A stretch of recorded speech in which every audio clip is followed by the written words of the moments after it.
सफल कर लो सांसें अपनी।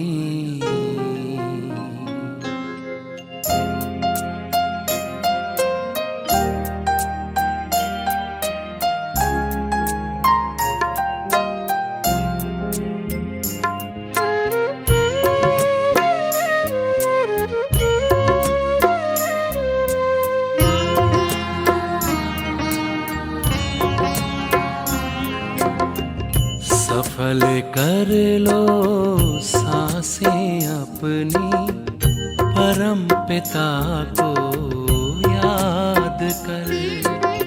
सफल कर लो सांसें अपनी, परम पिता को याद कर।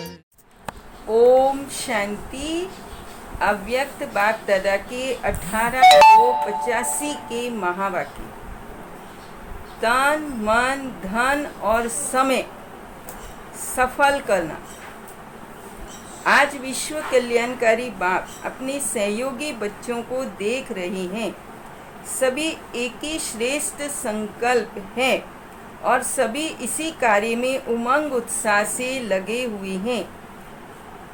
दिन रात साकार कर्म में व स्वप्न में भी बाप और सेवा यही दिखाई देता। बाप की सेवा से प्यार है, ये स्नेह का सबूत। ऐसे अपना तन मन धन समय कितना प्यार से सफल कर रहे हैं। पाप के खाते से बदल पुण्य के खाते में वर्तमान भी और श्रेष्ठ और भविष्य में भी जमा कर रहे हैं। संगम युग है ही एक का पदम गुना जमा करने का युग। तन सेवा में लगाओ और 21 जन्म के लिए संपूर्ण निरोगी तन प्राप्त करो। कैसा भी कमजोर तन हो, रोगी हो, लेकिन वाचा कर्मना नहीं तो मनसा सेवा अंतिम घड़ी तक कर सकते हो। अपने अतीन्द्रिय सुख शांति की शक्ति चेहरे से नैनों से दिखा सकते हो। जो संपर्क वाले देखकर यही कहें ये तो वंडरफुल पेशेंट। डॉक्टर्स भी पेशेंट को देख हर्षित हो जाएं। वैसे तो डॉक्टर्स पेशेंट को खुशी दिलाती हैं, लेकिन ये देने की बजाय लेने का अनुभव करें। ब्रह्मा बाबा और दादियों से देखो। बाबा का बॉम्बे में बड़ा ऑपरेशन हुआ तो जब डॉक्टर्स आते थे तो बाबा उन्हों से पूछते कि आप खुश राजी हो, तो उन्हें वंडर लगता था। तो ऐसे बाबा कहते कैसे भी बीमार हो, अगर दिव्य बुद्धि सालिम है तो अंत घड़ी तक सेवा कर सकती हैं। आज इतनी बड़ी ग्लोबल हॉस्पिटल जो माउंट आबू में बनी, वो गुलजार दादी जब बॉम्बे में ऑपरेशन के लिए गए तो उन्हों के द्वारा डॉक्टर्स की सेवा हुई। तो ऐसे बाबा कहते तन से मन से स्वयं सदा मन के शांति स्वरूप बन, सदा हर संकल्प में शक्तिशाली बन। शुभ भावना शुभ कामना द्वारा दाता बन, सुख शांति की शक्ति की किरणें वायुमंडल में फैलाते रहो। जब आपकी रचना सूर्य चारों ओर प्रकाश की किरणें फैलाती हैं तो आप मास्टर रचता, मास्टर सर्वशक्तिमान, विधाता, वरदाता, भाग्यवान प्राप्ति के किरणें नहीं फैला सकती। बाबा ने कहा संकल्प शक्ति एक स्थान पर होते चारों ओर वाइब्रेशन द्वारा वायुमंडल बना सकते हो। चित्र भी बाबा ने कहा इतना शांति का शक्ति देने वाला बनेगा। एक जन्म में मन की सेवा सारा कल्प चैतन्य स्वरूप से व चित्र से शांति स्वरूप का बनेगा। ऐसे धन द्वारा सेवा के निमित्त बनने वाले 21 जन्म अनगिनत धन के मालिक बन जाते। ऐसी आत्मा साथ साथ द्वापर में भी कभी धन के भिखारी नहीं बनेंगे। 21 जन्म राज भाग पाएंगे जो धन मिट्टी के समान होगा। इतना सहज और अकीचार होगा, आपकी प्रजा की भी, प्रजा के सेवाधारी भी अनगिनत धन के मालिक होंगे। लेकिन 63 जन्मों में किसी जन्म में भी धन के भिखारी नहीं, मजे से दाल रोटी खाने वाले, कभी रोटी के भिखारी नहीं। एक जन्म दाता के प्रति धन लगाने से दाता भी क्या करेगा, सेवा में लगाएगा। आप तो बाप के भंडारे में डालते हो और बाप फिर सेवा में लगाते हैं। तन मन धन और समय सफल करना है। समय लगाने वाले एक तो सृष्टि चक्र के सबसे श्रेष्ठ समय सतयुग में आती, सतो प्रधान युग, और बाबा ने कहा ऐसे श्रेष्ठ समय का अधिकार पाने वाले पहले नंबर वाली आत्मा के साथ साथ जीवन का समय बिताने वाले होंगे। उनके साथ पढ़ने वाले, खेलने वाले, घूमने वाले होंगे। जो संगम पर अपना समय सफल करते हैं उसका श्रेष्ठ फल संपूर्ण सुनहरे श्रेष्ठ समय का अधिकार प्राप्त होता है। बाबा ने कहा हाँ, इतना फायदा मिलता है उन्हें, तो अभी भी संपूर्ण अधिकार पाने का समय है। बाबा ने कहा क्योंकि अभी टू लेट का बोर्ड नहीं लगा है। लेट अर्थात पीछे आने वाले आगे बढ़ सकते हैं, अभी भी गोल्डन चांस है। फिर हिसाब किताब जितना और उतने का रहेगा। अभी एक का पदम गुना, अभी भोलेनाथ के भरपूर भंडारे खुले हैं। जितना चाहो बाबा ने कहा ले सकते हो। इसी लगन से स्नेही सहयोगी बन हर बात में संपूर्ण लक्ष्य तथा संपूर्णता। बाबा ने कहा सदा अपने को कोटों में कोई में भी कोई ऐसी श्रेष्ठ आत्मा हो। वाह मेरा श्रेष्ठ भाग्य जो भगवान ने खुद आपका भाग्य बनाया। डायरेक्ट भगवान ने भाग्य की लकीर खींची है। सच्ची दिल साफ दिल वाले बच्चे सदा बाप के साथ रहते हैं। और बाबा ने कहा आप होली मनाते हो। लोग 3 प्रकार की होली मनाते, एक जलाने की होली, दूसरी रंग लगाने की और तीसरी मंगल मिलन मनाने की। तो बाबा कहती संगम युग पर आप महान आत्मा जब बाप की बनती हो तो पहले सब पुराने स्वभाव संस्कार योग अग्नि से भस्म करते हो अथवा जलाते हो, और उसके बाद ही याद द्वारा बाप के संग का रंग लगता है। प्रभु संग के रंग में रंग जाते हो अर्थात बाप समान बन जाते हो।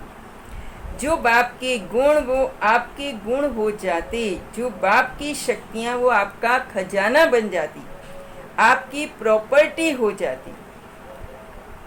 संग का रंग ऐसा अविनाशी लग जाता जो जन्म जन्मांतर के लिए रंग अविनाशी बन जाता।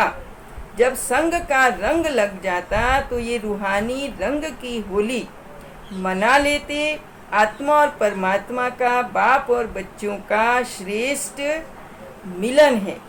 आपकी प्रैक्टिकल उत्सव भरी जीवन भिन्न भिन्न रूप से यादगार मनाकर अल्पकाल के लिए भक्त खुश हो जाते। हर कदम में आपके जीवन में विशेषताएं प्राप्त हुई, उनको याद कर थोड़े समय के लिए वो भी मौज मनाते रहती हैं। बाबा ने कहा बात मनाने के समय छोटे बड़े बहुत ही हल्के बन जाते, हल्के रूप में मनाते और उस दिन के लिए सभी का मूड भी हल्का रहता है। तो ये आपके डबल लाइट बनने का याद का। जब प्रभु संग के रंग में रंग जाते तो डबल लाइट बन जाती। कोई भी आत्मा को अपना आप दृष्टि की पिचकारी द्वारा प्रेम स्वरूप बनाने का रंग, आनंद स्वरूप बनाने का रंग, सुख का, शांति का, शक्तियों की किरणों का रंग लगाओ, बाबा कहते हैं। और बाबा ने कहा ये दिन सभी बीती हुई बातों को भुलाने का दिन होता है। बीती को बिंदी लगा देती, कैसी भी कड़ी दुश्मनी को भूल मिलन मनाने का दिन मनाया जाता है।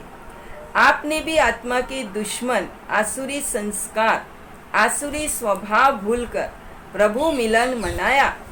संकल्प मात्र भी पुराना संस्कार स्मृति में न आए। बाबा ने कहा आप कौन हो? होली तो हो, लेकिन कितने विशेष हो। फिर बाबा ने कहा तो बीती सो बीती कर ली, गलती से भी पुरानी बात याद न आए। कहते हैं ना क्या करें आ गई, तो ये गलती से आ गई। नया जन्म, नई बातें, नए संस्कार, नई दुनिया।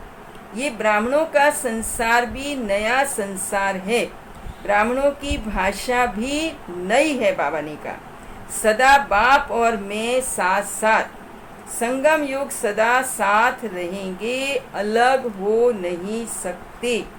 मैं और मेरा बाबा।